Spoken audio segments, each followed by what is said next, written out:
Yo, have you ever wanted to go for an hour and a half?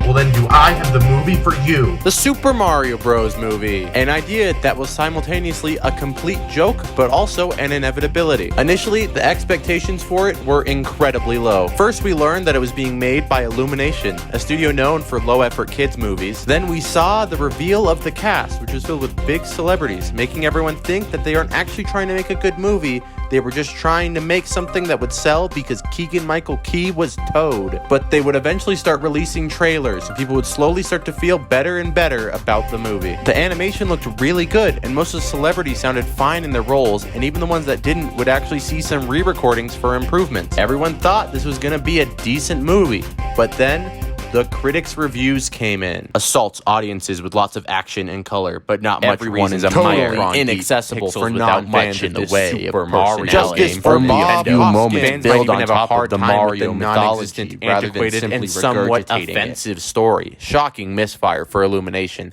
The only bad movie they've ever made. Expectations dropped back down, but with no other options, Mario fans put down their controllers and prepared a backwards long jump to the theater. The most obvious thing about the movie that was going to be great from the start is the animation and lighting. The movie looks very pretty. Every single part of the landscape is incredibly polished. Most of the character designs look great as well. While they don't look exactly like the traditional character designs, they work great in the movie. The only one that I feel doesn't really work is Donkey Kong. He doesn't really look like Donkey Kong, but instead more like generic animated movie gorilla. But how they look doesn't matter if they aren't written and acted well. Most of the performances work fine. Charlie Day as Luigi is great, and Luigi generally acts like Luigi. Only issue is he immediately gets kidnapped, and one of the Super Mario Brothers is not in the Super Mario Brothers movie very much. Keegan-Michael Key as Toad is fine. Toad himself, however, is just kind of there for the whole movie. You keep expecting there to be more to him, but he's just there to make occasional references or low-effort kids movie jokes. Anya Taylor-Joy as Peach does a good job, but this isn't Peach.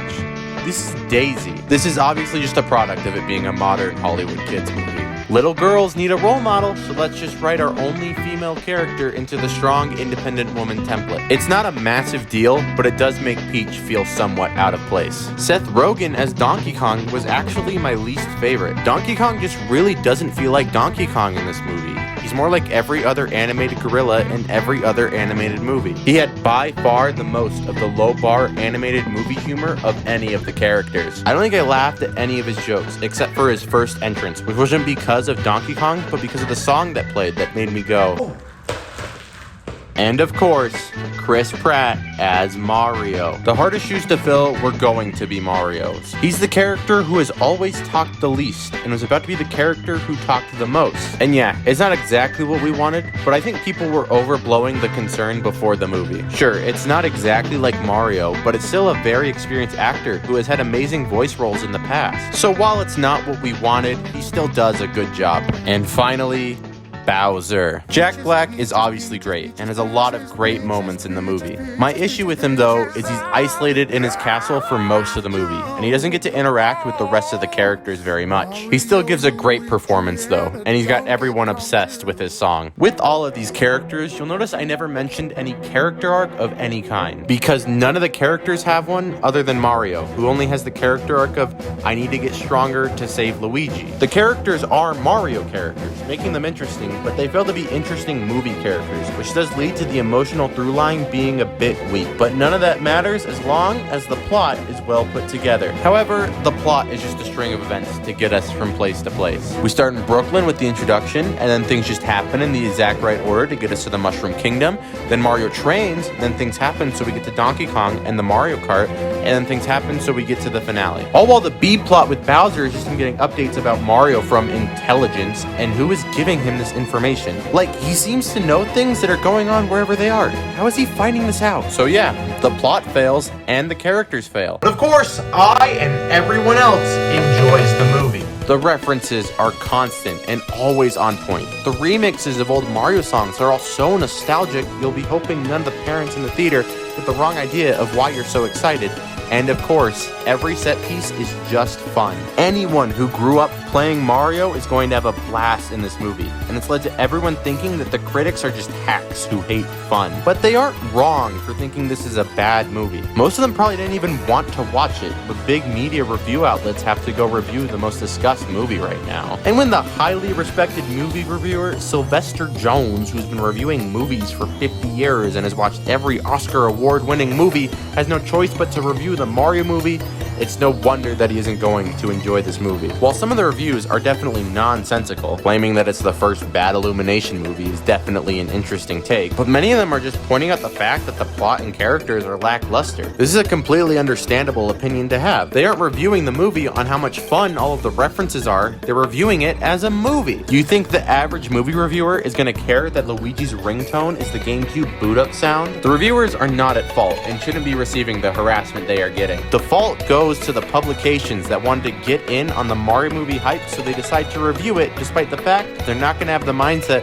of the people that this movie was made for. It's perfectly valid for them to have negative opinions on the movie, but they aren't going to gain anything from the movie, and the review is going to be inaccurate to the experience of a casual or gamer viewer. So the reviewers are right about the Mario movie, and we can all learn a lesson about how everyone is going to have different views on a piece of media. Let's stop making fun of critics and just talk about this movie we all enjoyed. I'll start us with a conversation topic about the true nature of one of the characters from the Mario movie. I mentioned earlier that Bowser seems to somehow know where Mario is and what he's doing at all times, which would mean he either has a very powerful intelligence division throughout the Mushroom Kingdom. But there is one exception where his intelligence division fails, where he is unaware of what is going on. After DK and Mario get separated from the group, they manage to make it all the way back to Peach's castle without Bowser hearing anything about it. There is a common denominator to what Bowser knows and doesn't know.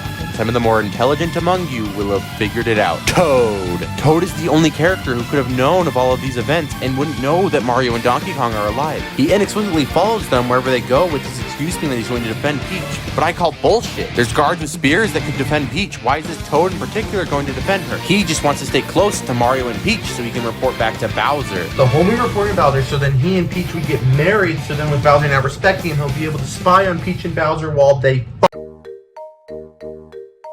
Hey, thanks for making it to the end. I just want to come in here real quick and say thanks for 100 subscribers.